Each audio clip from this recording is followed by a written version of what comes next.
with Jess Lujan. The proposed Fujita Culvert is our discussion tonight with Linda Tatro and Joni Kerr. Joni, before we went on the break, we were talking about, of course, the culvert versus the limestone filtration percolation system that's happening. And we know years back, of course, without all the development over there, the paved roads, the cement, and things of that nature, that has caused a lot of these problems. And so that being said, there's less of that's happening now in percolation and going to the limestone, and that's why you're seeing a lot of this going up there. So what do you propose? Because I mean, again, we're looking at, and it's not just here. I mean, the folks down in Agate are very concerned. They're saying, hey, don't bring the problems that are happening over there down to here. That's basically what they're saying, right? Sure. So what do you suggest then? Because we would have planned for this, and we understand that in order to maintain, again, tourists here, we're competing against all the other destinations. We need more rooms, which means we need more high rises. We need more pavement. We need more of those things that are very, again, destructive to our oceans here. So what do you suggest we do to be able to balance this out, to still have the pristineness and again, prepare for growth? Well, first of all, we've got to keep the stormwater out of the bay. That's got to be number one, because once you ruin the bay, forget about the tourism industry. That's our bread and butter. That's our golden egg, right? So the first thing that has to happen is that the businesses have to be held accountable for their drainage systems. They've got to go in, make sure they're maintained, make sure they're unplugged. If we need to, maybe new developments have to be scrutinized and look at their stormwater plan. Perhaps planners or whoever makes these decisions in our agencies, maybe they've got to think out of the box. Look, scrutinize the plans, suggest perhaps that because of the development the way it is now, perhaps the developer should install permeable surfaces in their parking lots, rain gardens, and so on. Right now, we've got residents and probably in many, let's say, apartment buildings and so on. Perhaps there are small places, private land that hasn't been developed yet. Perhaps owners can be contacted and urged, or perhaps even subsidized with putting in rain gardens or some sort of a system such that the water will percolate down more efficiently into the limestone. Now it looks like, again, you guys, the efforts that you guys led for this, it looks highly unlikely that this culvert is going to happen. I know there's going to be a public hearing tomorrow. There's a bill already out. Senator Rodriguez had introduced a bill to not allow the culvert to happen. So it's looking like that job has been accomplished. But I know that GITA will be having meetings as well, I think it's tomorrow, to discuss other options. So what other options are there, and what do you suggest would be a better option than the culvert versus status quo? I would like to add, before we talk about the other options, about what has happened in the last 2 weeks that makes it look like we're going to get to address other options. Our small group of environmental enthusiasts have been working against the culvert since March. But in the last 2 weeks, we just really blossomed into a full-blown protest.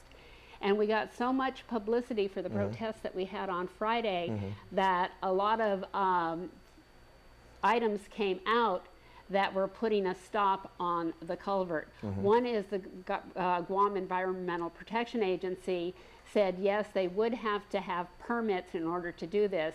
The original plan thought because they were going to dump the water above the high tide line, they wouldn't have to have permits. So the week before, I think it was on Tuesday, before the protest, they got word from the U.S. Environmental Protection Agency that they would have to have permits. And I don't think they're going to be able to do that. This is totally in violation of the Clean Water Act and a whole bunch of other things. Number two, it was that's a preserve down there too. And it's a preserve, a whole nother show. And then on the 8th, the Guam Economic Development Authority, GITA, came out and originally in September, they said the plans for the culvert would be done in November and that the culvert would be completed by November 2016. Okay.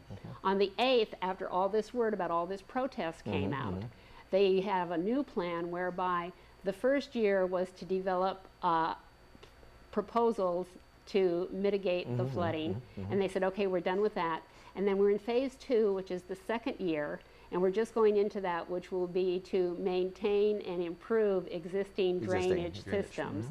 And then the culvert will be phase 3, or whatever the alternate plan is will be phase 3, and we won't be going into that for another year. And so they made it sound like, oh, you know, here we are doing the right thing. But without pressure on our parts, that would have been done and completed by November of 2016. No, I've got to give you guys actually an A+ for that, and you're both teachers. But no, absolutely, your efforts have done that because, again, from what I've read, from the news stories I've read, it's pretty much that was the way they were going. That was the most viable option in the sense of cost efficiency and things of that nature. Look who we had behind us. At our protest on Friday, we had 250 people come out from all walks of life. It was incredible. And everybody knew exactly what they were talking about. This was no secret. Like there is no... And this is the time when actually when you know, people who were for the preserves versus people who weren't for the preserves, you know, fishing enthusiasts. Now, this is where actually when some of you had disagreements in previous situations, came together as one. We were all together on this one. I can't imagine that even the hotel owners would possibly be against for the culvert anymore. Yeah. So some of the other options, and that's what they're going to talk about at the GITA meeting tomorrow, is addressing the other options. And there is an option whereby you lay a pipe from the Fujita Ponding Basin right out on top of the reef and out in. There's another one where you drill horizontally under.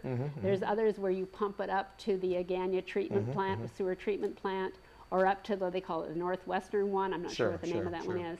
And then I'm thinking along the lines that they'll probably go with one where they pump it up to other ponding basins or injection wells and just let it do its percolation thing. There we I mean, I don't really know. I'm just guessing. I know it's a costly endeavor. I know it's a lot costlier than the proposed culvert, but Senator Rodriguez had assured that they would you know find the money to be able to do whatever the alternative, the favorable alternative that is going to happen. So I guess we can be assured with that. But I'm sure you guys will be keeping a hawk eye on them. Yes, we are thrilled with Senator Rodriguez's bill. It's an odd way to put a stop to it, but it will put a stop to it. And the public hearing for that is on Monday from 3:30 to 4:30 at the Legislative Building. And we'll be out there with our signs again. I think they know we support it, support the bill. And it's an odd way to stop it, but it'll stop it right now, and we can move on to what needs to be done. There we go. Well, anyway, we got to take a quick break, and we'll come back, remind the folks again where the public hearing is going to be at tomorrow and Monday, I think it is. Be right back.